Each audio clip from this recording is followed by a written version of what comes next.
Hello दोस्तों, ये हैं बारिश के फूल क्या बात कर रहे हैं? और इन्हें लेने जाना पड़ेगा 130 किलोमीटर दूर। तो चलिए लेने चलते हैं।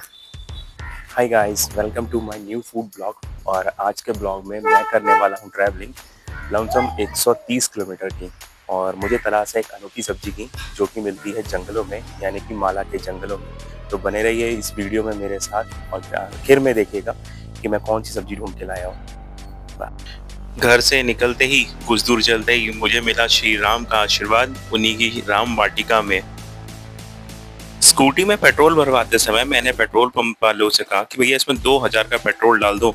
पता नहीं क्यों वो ऐसे मेरी तरफ घूर के देखने लगे जैसे मैंने कुछ गलत कह दिया हो। बरेली टू बहेड़ी हाईवे पर मैंने अपनी स्कूटी की ली कड़ी परीक्षा और इसको दौड़ा डाला पूरे 70 किलोमीटर पर आवर की स्पीड पर। बस इससे ज्यादा इसने बोला कि अबे साले। फुल भट्टा आ गया हूँ मैं।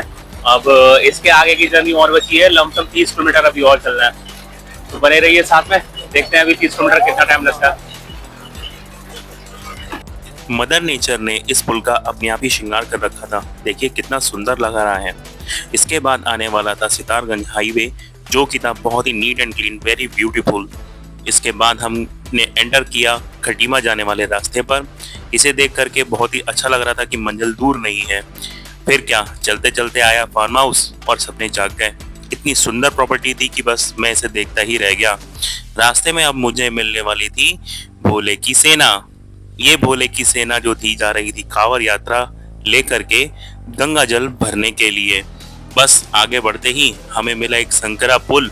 इतनी बड़ी नदी पे इतना पुराना पुल, वो भी हाईवे से उतरते ही। बस अब क्या, रास्ते में पड़ा श्री नानक मथा साहिब, तो मैंने कहा लाइए साथ साथ मत्था भी टेक लूं। और भूख भी लग रही थी क्योंकि वहां चलता है लंगर। मैंने सर झुका करके ली एंट्री और सामने दिखा मुझे भव्य दरबार। ये सच्चे बादशाह का दरबार है। अंदर सरोवर में तैर रही थी मछलियां और यहाँ आने के बाद में इतना सुंदर लगता है, इतना अच्छा लगता है ये प्रांगण। कुछ देर मैं यहाँ पर घूमा और यहाँ की शांति का आनंद लिया। अब मुझे भूख भी लगनी शुरू हो गई थी। फिर क्या, मैंने बाहर का रास्ता नाप लिया और यहाँ से जाने का ना सच में बिल्कुल भी मन ही नहीं हो रहा था। तो मैंने एक हल्की सी छोटी सी वॉक ली और यहाँ की शांति का फिर से आनंद उठाने लगा। मत्था टेकने के बाद में प्रसाद में मिला हमें हलवा और अब लगे हो रखी थी भूख का टाइम। चलते हैं हम लंगर चखने। तो वाहिगुरु जी की कृपा से लंगर चखने के बाद में अब बारी थी मुद्दे पे आने की, यानी कि जिस काम के लिए मैं आया हूँ। अब यहाँ से खाना वगैरह खाने के बाद में सीधा चलते हैं मंडी खटीमा की और वहाँ ढूंढेंगे हम अपनी वो अनोखी सब्जी। तो दिखती है थोड़ी थोड़ी पत्थर की तरह और आती भी इन्हीं दिनों में है। तो जाहिर सी बात है यहीं पर आना पड़ेगा इसे खोजने के लिए। तो चलिए अब चलते हैं खटीमा मंडी में। श्री वाहिगुरु जी का खालसा, वाहिगुरु जी की फतेह। लंगर में दाल रोटी चावल खा करके मेरा मन एकदम शांत था, पेट था भरा हुआ। तो मैं लेने निकल गया मजे नानक सागर डैम के। अगर आपको ऐसा नज़ारा मिले तो माइंड और आपकी बॉडी पूरी रिलैक्स हो जाती है।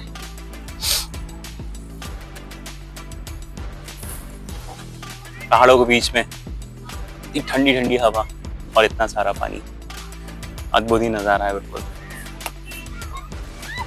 मन तो नहीं कर रहा जाने का, लेकिन आगे मौसम खराब हो रहा है। तो बस अब चलते हैं अपनी अगली मंजिल की ओर। संडे होने के कारण खटीमा मंडी खचाखच भरी हुई थी और मेरी नजरें तराश रही थी बारिश के फूल को। और फाइनली वो मिल ही गया। मेरे 130 किलोमीटर की जर्नी का फल था मेरे सामने, और जिसे यहाँ पर बोलते हैं कटरुआ। आपकी लैंग्वेज में क्या बोलते हैं प्लीज मुझे कमेंट करके जरूर बताना। और चलिए जानते हैं अब इसके बारे में। माला के जंगल से तो आती है बेसिकली ये।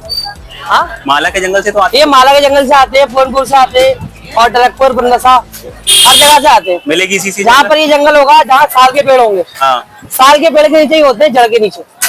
जड़ के नीचे? हाँ, इसका कोई बीज नहीं होता है, ना ये स्टोर होता है ना कुछ होता है, कुछ भी नहीं होता है। पूरी तरीके से नेचुरल, पूरी तरीके से नेचुरल होता है। सही है यार। भाई देख रहे हो क्या बोलते हैं, कटरुआ है। हाँ, एक सफेद भी आता है इसमें का। इसका सफेद काला दोनों होता है। ये कौन सा काला है? ये दोनों काले सफेद अंदर दोनों निकलते हैं। ऊपर से मतलब नहीं होता इसका, अच्छा, इसका अंदर होता है मतलब। जैसे मतलब ये मैं सफेद है, क्या कहूंगा, ये सफेद वाला है काला वाला? जैसे ये देखो, ये सफेद है,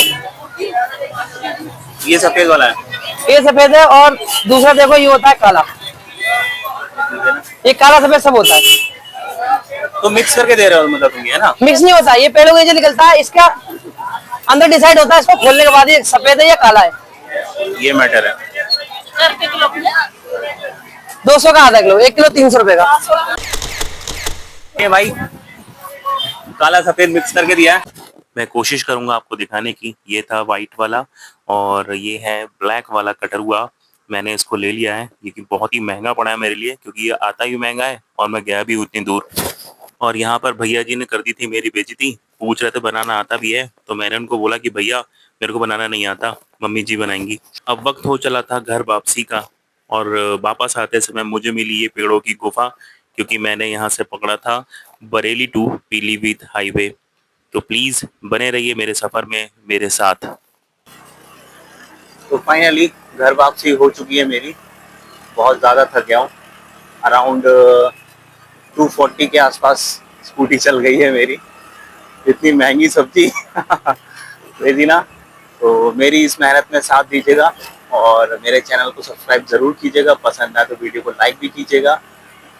keep watching my latest video and मिलते हैं अब इसके नेक्स्ट पार्ट में। Stay tuned, good bye.